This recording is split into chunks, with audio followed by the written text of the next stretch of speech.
कमळी या मालिकेमध्ये आपल्याला आता असं बघायला भेटतं की कमळीचा दिवा रात्रभर पेटत राहिल्याने ती आनंदून जाते, कारण ऋषीने रात्री छत्री धरून तिची मदत केलेली असते. सकाळी ती आई आणि आबांना दिवा दाखवून मुंबईला जाण्याची परवानगी मागते. सरू सुरुवातीला काहीच बोलत नाही, पण नंतर कमळीच्या डोक्यावर हात ठेवून तिला मुंबईला जाण्याची परवानगी देते.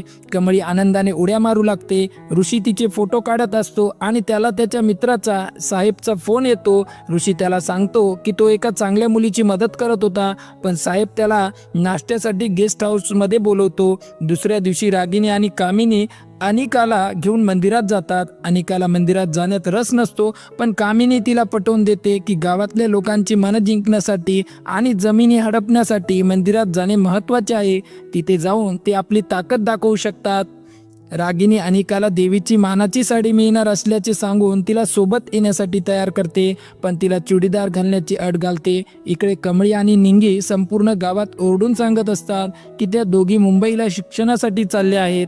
त्यांचे आजोबा त्यांना मंदिरात जाण्यासाठी बोलवतात, कारण त्यांची आई आधीच तिथे पोहोचलेली असते. मंदिरात कमळीची आई पूजा करत असताना गावच्या काही बायका तिला वाईट साईड बोलू लागतात, कारण ती परित्यक्त असते. सरूला खूप वाईट वाटते आणि ती पूजेची थाळी घेऊन निघून जाते. तेव्हाच कमळी तिथे येते आणि त्या बायकांना थांबवते. ती त्यांना सुनावते की एका स्त्रीला तिच्या पतीने सोडले असेल म्हणून तिला पूजा करण्याचा अधिकार नाही का. ती त्यांना लाज वाटायला लावते आणि आपल्या आईचे कौतुक करते. ती सांगते की तिची आई खूप कष्ट करते आणि शेतात पुरुषांपेक्षाही जास्त काम करते. कमळी सांगते की ती आज जी काही आहे ती तिच्या आईमुळेच आहे. त्या बायकांना माणुसकी शिकवते आणि म्हणते की माणुसकी नसेल तर देवधर्म आणि पूजापाठ निरुपयोगी आहे. कमळीचे बोलणे ऐकून त्या बायका तिथून निघून जातात. सरूला कमळीचा खूप अभिमान वाटतो आणि ती तिला मिठी मारते. कमळी तिला रडू नकोस आणि त्या बायकांचे बोलणे मनावर घेऊ नकोस असे सांगते. ती सरूला परत मंदिरात जाऊन राहिलेली पूजा पूर्ण करण्याची विनंती करते, पण सरू खूप दुखावलेली असल्याने ती नंतर पूजा करीन असे सांगून तिथून निघून जाते. कमळी तिला थांबवण्याचा खूप प्रयत्न करते, पण ती थांबत नाही. सरू निघून जात असतानाच राजन, रागिनी, कामिनी आणि गावचे सरपंच यात्रेमध्ये येतात. सरपंच राजनचे आभार मानतात, कारण त्याने गावात रिसॉर्टचा मोठा प्रकल्प सुरू केला आहे, ज्यामुळे गावच्या लोकांना रोजगार मिळेल. ते राजनच्या मुलीला अनिकाला या वर्षाची मानाची साडी देण्याचे ठरवतात. रागिनी, कामिनी आणि अनिका हे खूप आनंदित होतात. गुरुजी सांगतात की ही साडी ज्याच्या नशिबात असते त्यावर देवीची विशेष कृपा असते. देवी स्वतः साडीच्या वारसदाराला निवडते. गुरुजी आता अनिकाच्या हातात मानाची साडी देणार तेवढ्यात ऋषी तिथे येतो. अनिका ऋषीला पाहून त्याच्या मागे धावते. नेमके त्याच वेळी गुरुजींकडून ती साडी चुकून कमळीच्या अंगावर पडते. हे पाहून कामिनीला खूप राग येतो. ती गुरुजींना कमळीकडून साडी काढून अनिकाला देण्यास सांगते. गुरुजी साडी काढू लागतात, पण राजन त्यांना थांबवतो. तो म्हणतो ही कदाचित देवीची इच्छा आहे की ही साडी कमळीला मिळावी. राजन कमळीच्या डोक्यावर हात ठेवून तिला आशीर्वाद देतो आणि तिथून निघून जातो.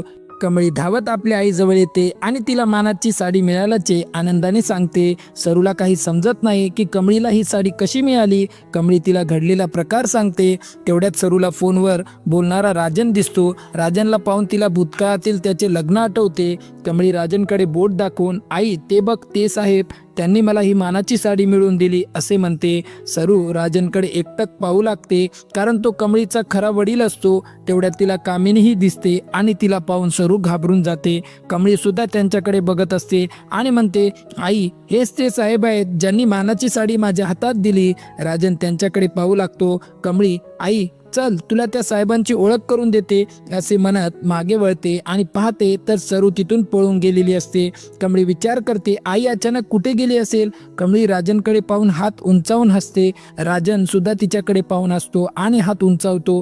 तेवढ्यात कामिनी कमळीकडे बघते आणि तिला पोरी पलीकडनं असे ओरडते. कमळी तिथून निघून जाते. कमळी आईला शोधत मंदिरातून बाहेर येते आणि तिची धडक ऋषी सोबत होते. ऋषी तिच्याकडे पाहतो आणि ती सुद्धा त्याच्या डोळ्यात पाहते. ऋषी तिला एक लिफाफा देऊन कमळी हे घे तुझ्यासाठी सरप्राईज आहे असे म्हणतो. कमळी ओ साहेब जास्त जवळ करू नका. एकदा काय तुमच्या गाडीच्या मागे बसले तुम्ही तर माझी पाठच सोडत नाहीयेत. सारखे माझ्या मागे मागे येता. तुम्हाला काय वाटलं मी तसली मुलगी आहे हो? अहो मी लय चांगली आहे आणि मी तुम्हाला चांगलंच ओळखून पण आहे.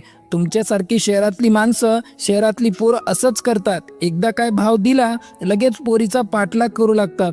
पण मी तुमच्या फंद्यात अजिबात फसणार नाहीये आधीच सांगून ठेवतो. आणि मला एक सांगा हे कसलं लेटर आहे? लव्ह लेटर आहे का? आणि हे जर लव्ह लेटर असेल ना तर तुमच्याकडेच ठेवा, मला काही बी गरज नाहीये असे बोलते. ऋषी हसू लागतो आणि म्हणतो, कमळी अगं हे काही लव्ह लेटर नाहीये, तुमच्या कॉलेजचा ॲप्लिकेशन फॉर्म आहे, ॲडमिशन फॉर्म आहे हा. नाही म्हणजे तुला तुझ्या कॉलेजचा ॲडमिशन फॉर्म भरायचा आहे ना, कोर्स निवडायचा आहे ना तुला. आता मात्र कमळीला स्वतःचीच लाज वाटते.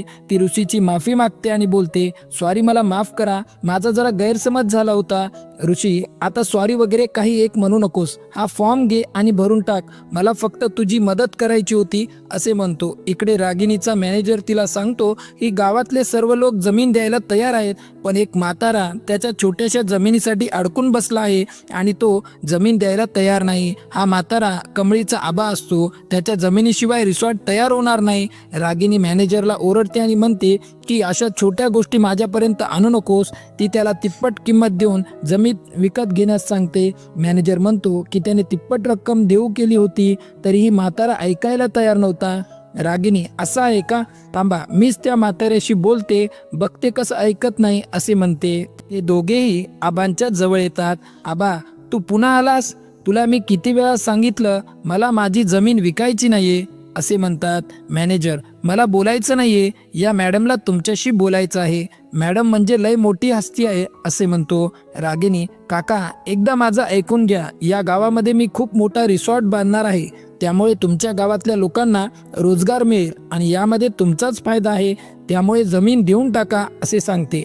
आबा हे बघ या सगळ्या मला काही इंटरेस्ट नाहीये, तसं पण गावातली लोक शहरात जाऊन वास करतायत, पण मला माझं गाव सोडायचं नाहीये आणि ही जी जमीन आहे ना ती शेतीची जमीन आहे, यावरती शेतीच व्हायला पाहिजे आणि शेती जर झाली नाही तर तुम्ही खाणार काय. त्यामुळे शहरातली बाई शेवटचं सांगतो, मी माझी जमीन विकणार नाही. आणि आबा मग त्या मॅनेजरला म्हणतात, एक काळतोंड्या पुन्हा जर तुझ्या चेहरा माझ्यासमोर घेऊन काळा केलास ना तर तुझं तोंड काळं राहणार नाही, ते लाल करीन मी असे बोलतात.